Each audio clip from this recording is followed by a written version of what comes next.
On va parler à présent du Togo. Nous sommes en même temps en justice et politique.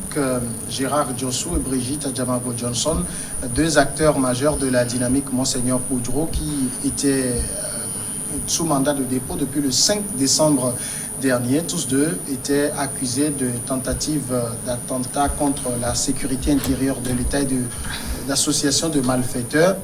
Eh bien, aujourd'hui, en fin de matinée, ils ont obtenu une remise en liberté provisoire, mais tous les deux sont placés sous contrôle judiciaire. Ils ont rejoint leur domicile. Leur avocat avait annoncé déjà en fin de semaine dernière qu'il allait introduire une demande de liberté provisoire et espérait que le doyen des juges d'instruction et monsieur le procureur de la République près le tribunal de première instance de Lomé puissent donner suite favorable. C'est donc chose faite. Bonne nouvelle, Sylvestre, dirons-nous? Oui, bonne nouvelle pour la classe politique donc de l'opposition. Bon, quelque part aussi bonne nouvelle pour le pouvoir en place, parce que ce pouvoir s'est véritablement racheté. Vous savez, au début donc de cette histoire, nous étions parmi ceux qui étaient un peu sceptiques, compte tenu donc des chefs d'occupation qui pesaient sur ces deux personnes-là. Et je crois que la sortie de la conférence des évêques nous a quand même apporté de l'eau au moulin à ce que nous disons, en disant que dans leur communiqué donc du 6 décembre, que connaissant donc cette dame, donc ils s'interdisent de croire que elles seront impliquées donc dans un projet de déstabilisation du pays, et demander à ce qu'on puisse les libérer. Et puis nous déjà nous avons pris un certain nombre donc d'éléments pour en fait analyser ces chefs d'occupation. Je disais à l'époque que quand les deux personnes ont été arrêtées, accusées donc de groupement de malfaiteurs et avec un projet donc de déstabilisation, nous disons que nous avons fait un rapprochement avec ce qui s'est passé en 2015, c'est ça, ou en 2019 avec le on accusait donc le député Pacha Yassibé contre la sécurité intérieure de l'État. Le procureur à l'époque, le monsieur Bakaï, avait quand même montré le corps du délit. Et quand on nous a montré le corps on a présenté le corps de délit à la presse, il y avait des jupes de combat, il y avait des armes, des tenues militaires, des gilets pare-balles, des téléphones satellitaires, il y avait un certain nombre d'éléments qui peut-être obligeaient, sous réserve d'un certain nombre de détails, à croire à un projet de déstabilisation. Deux, lorsque vous prenez l'affaire concernant les militants sympathisants du PMP, je parle donc de l'affaire de Tigre Révolution, ces jeunes-là aussi avaient été présentés comme ils avaient un projet de déstabilisation du pays. Et là aussi, le corps du délit a été montré à la presse.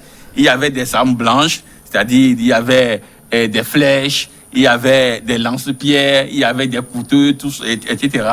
Donc, on peut également, sous réserve d'un certain nombre de détails, croire à un projet de déstabilisation. Maintenant, concernant l'affaire de la dynamique Monseigneur Koudro Adjamago Diossou, le procureur nous dit qu'il y a des documents en lien avec un projet de déstabilisation. Et là, nous posons la question de savoir quel sera le corps de délit que le procureur va présenter à la presse. Est-ce qu'on va nous montrer des cahiers de 200 pages ou des cahiers de 100 pages en disant qu'ils ont mis un certain nombre de choses pour déstabiliser le pays? Et puis, se sentant peut-être qu'il y avait la petite bête, il y a une erreur donc, dans la manière de ficeler la chose, au deuxième communiqué du procureur, il dit qu'il y avait des documents et des objets.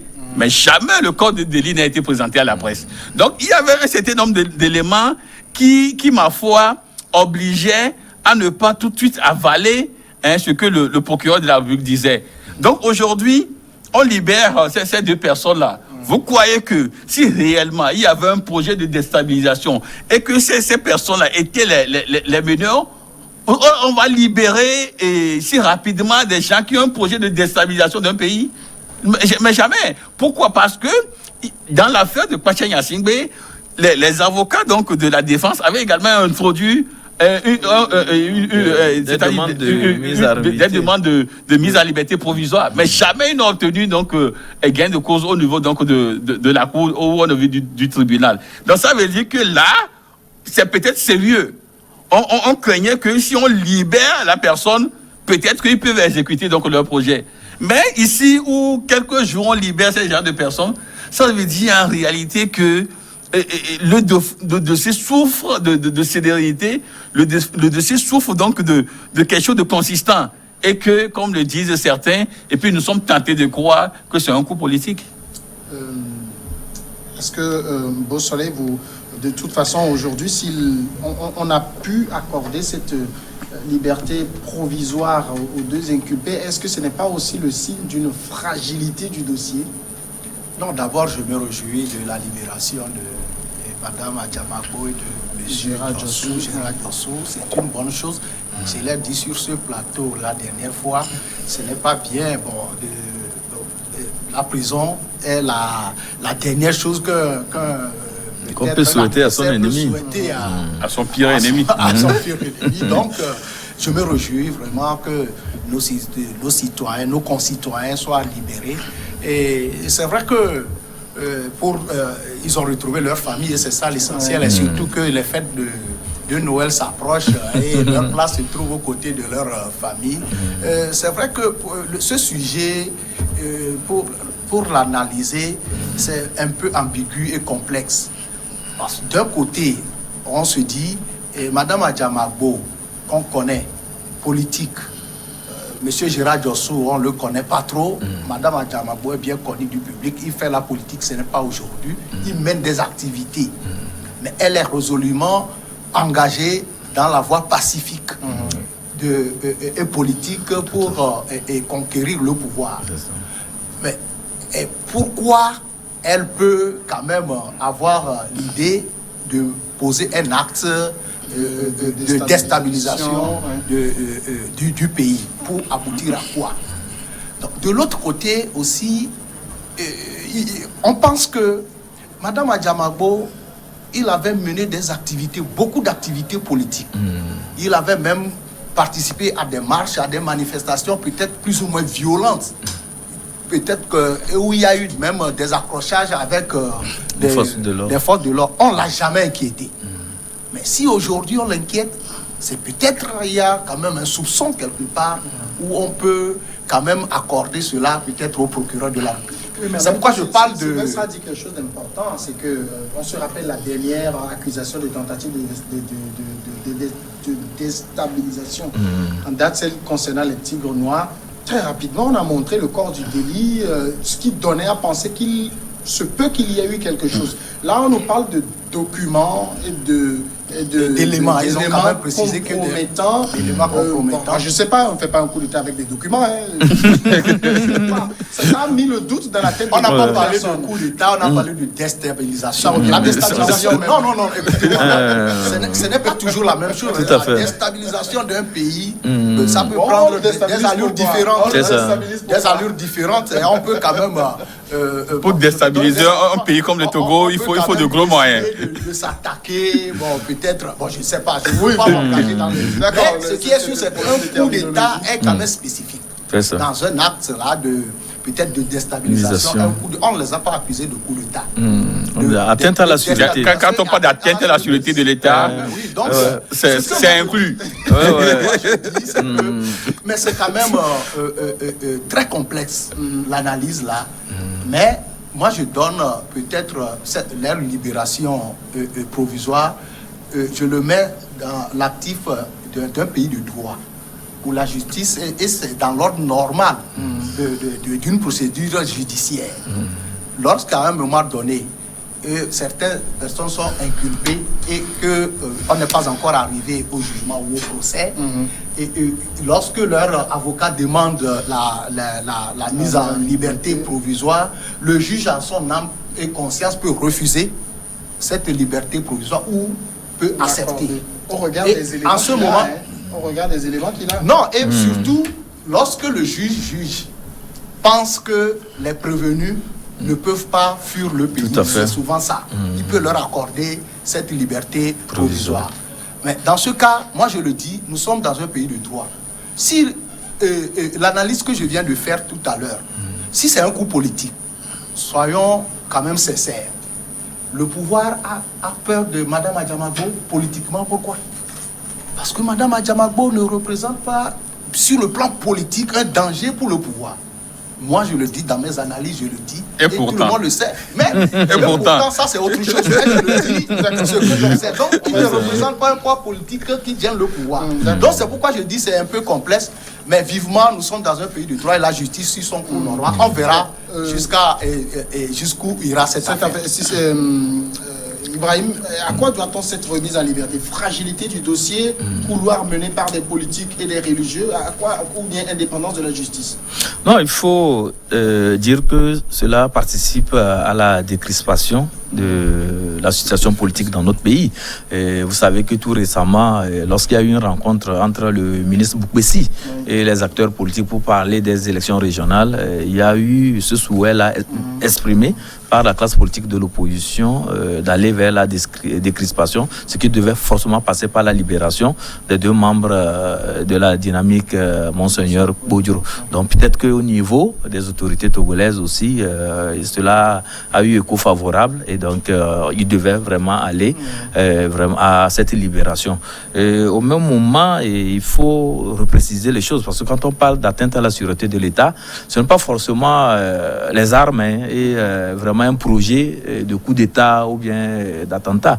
Il y a aussi des projets de prise de pouvoir ou bien des projets de perturbation de l'ordre normal des choses dans un pays. Je me réfère un peu à la CI, à la Côte d'Ivoire. Tout récemment, vous avez vu comment on a arrêté Pascal Affi-N'Guessan et tous ceux-là qui s'apprêtaient à mettre en place un gouvernement de transition. Le procureur d'Abidjan a estimé que c'était une atteinte à la sûreté de l'État, parce qu'on ne peut pas admettre qu'il y ait un État normal qui fonctionne, et qu'il y a vraiment tous les leviers du pouvoir, et au même moment, certains, parce qu'ils sont de l'opposition, vont juger que c'était aussi de leur devoir de créer un gouvernement parallèle. Donc cela participe vraiment à une confusion, cela peut troubler l'ordre normal des choses. C'est pourquoi, à mon niveau, et c'est le point de vue de Temps Nouveau, nous nous demandons est-ce si véritablement ce que le procureur a saisi comme document présentait réellement une menace. Si c'est ça, mais qu'on nous dise clairement ce qui était contenu dans ces documents qu'ils ont eu à saisir au domicile de ces 2 membres de la dynamique Monseigneur Bodjoro. Il faut qu'on nous le dise. Et en dehors de ça aussi, est-ce qu'il y avait aussi d'autres tentatives dans le pays qui fait que les déclarations, qui font que les déclarations que les gens ou les autres ont eu à faire à un moment donné puissent renvoyer vers ces projets-là que certains ont soupçonnés depuis fort longtemps. Voilà autant d'éléments qui nous mettent vraiment dans un flou. Il faudrait que les autorités judiciaires de notre pays puissent faire le travail de façon professionnelle et puissent éclairer la lanterne des Togolais. Sinon, de façon générale, ce qu'il faut faire remarquer, c'est que l'arrestation de ces 2 personnalités de l'opposition a suscité un tollé. Et partout où vous passez, personne ne voudrait croire sincèrement à ce que le procureur avance comme chef d'accusation. Parce que Mme Brigitte Adjamagbo, nous l'avons connue dans ce pays. Elle est une femme militante pour les droits de l'homme. C'est une femme qui lutte beaucoup pour l'enracinement de la démocratie. Du jour au lendemain, la voir dans une position en tout cas de putschiste ou bien de quoi que ce soit, vraiment, c'était difficile à accepter. C'est ce qui a fait que vraiment presque tout le monde, et je le dis même dans le cas au pouvoir, les gens étaient beaucoup plus sceptiques par rapport à ces chefs d'accusation. Donc il revient maintenant au procureur de repréciser les choses. Nous sommes toujours dans un pays où la communication, ce n'est pas encore ça, mais les autorités doivent faire un effort pour communiquer suffisamment et convaincre la population. Je ne dis pas de les persuader, de les convaincre des décisions qu'ils prennent. Alors les 2 sont en liberté provisoire, placés sous contrôle judiciaire. Ça fait quand même un 2e placement sous contrôle judiciaire pour Brigitte Adjamagbo. On nous dira peut-être après les conditions de ce placement sous contrôle judiciaire, mais on sait aussi qu'au Togo, il y a eu des affaires comme ça où on a mis des gens en liberté provisoire et puis on n'a plus rien entendu après. Non, moi je vous dis que cette affaire est finie. Non, je vous dis que cette affaire est finie. Et c'est un coup politique qui, ma foi, n'a pas forcément arrangé le pouvoir. Parce que, pourquoi je le dis? Vous savez, la dynamique Monseigneur Bodjoro, c'est-à-dire cette coalition de partis politiques dans laquelle se trouve Mme Adjamagbo, à un moment donné, cette coalition s'essoufflait. Il y avait quand même l'usure d'une résistance. Et c'est vrai qu'au début, ils donnaient de la voix, ils pesaient, mais progressivement, on les sentait presque pas. Leur champion, c'est-à-dire qui se trouve aujourd'hui hors de l'espace public, avec Boyobe Kodjo, et la résistance se résumait aujourd'hui à des tweets et à des messages sur les réseaux sociaux. Ce qui, ma foi, n'inquiétait pas forcément le pouvoir en place. Parce que tout le monde sait qu'on ne peut pas faire balancer donc, une dictature comme la nôtre. Si je dis dictature, je me réfère donc à l'appellation donc, de Maître Apévon la dernière fois lors du Conseil national, où les FDR appellent le Togo comme une dictature. Donc, lorsqu'on prend une dictature comme la nôtre, et nous sommes tous d'accord que ce n'est pas des tweets ou des messages sur les réseaux sociaux qui va faire balancer un tel régime. Ouais, donc, aujourd'hui, cette résistance s'essoufflait et le fait même de coffrer et Mme Adjamagbo et Djossou qui sont de la DMK a permis donc de ressusciter quelque chose qui ma foi, permettait peut-être le terme mourait. Donc, ils ont essayé donc de ressusciter donc la dynamique. Aujourd'hui, vous verrez que cette dynamique va encore donner de la voix parce que, oui, on les a remis presque en selle. En réalité, c'était ça. Donc, ils vont commencer par donner de la voix et vous verrez que d'ici quelques jours, la dynamique va peut-être organiser une conférence de presse et demander qu'il y ait un dialogue, tout ça, et puis ça reprend de plus belle. Voyez-vous, donc le pouvoir aussi a manqué un peu de finesse, de tact, en confort et ou en arrêtant ces personnes au moment où tout allait comme s'il y avait pratiquement plus une résistance au devant. Ouais, donc, tel que je le disais, cette affaire est finie parce que vous avez vu, aujourd'hui, près de 90% des opposants au Togo sont sous contrôle judiciaire.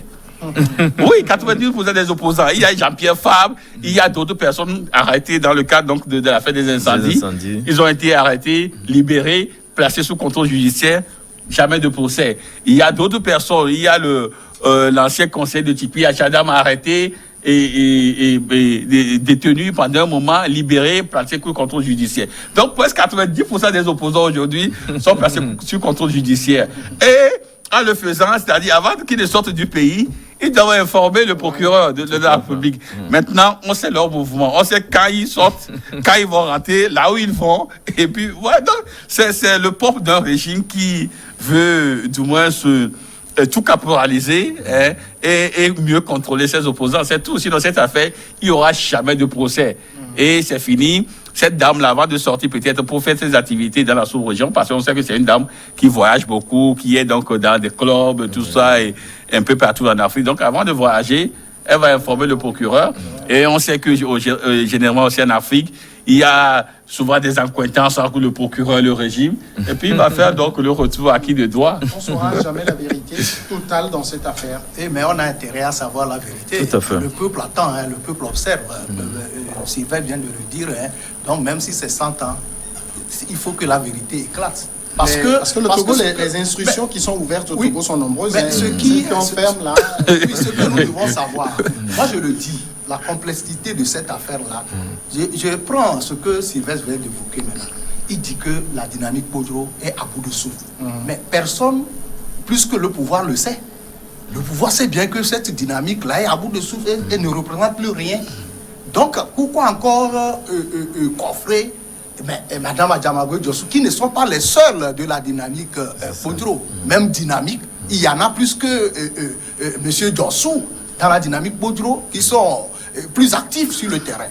Donc ça veut dire que moi, c'est pour ça que je dis qu'il y a peut-être quelque chose, même si ce n'est pas aussi grave. Non, c'est juste pour faire peur aux gens. Non, c'est pour les intimider. Pour les intimider, à faire quoi, à arrêter quoi. Nous venons des élections présidentielles, presque un an, où la dynamique Podro a été laminée sur le terrain. Le président élu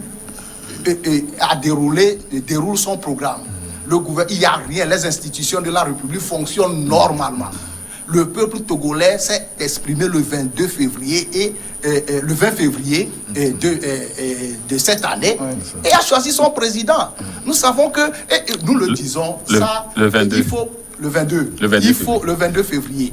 Donc, ce que tout le monde dit, je crois les questions que posent les opposants, ou bien ceux qui disent pourquoi on arrête, c'est Mme Adjamagbo et Jura Djossou. et trouvent même leur réponse au sein de ces questions. Ils ne représentent plus rien.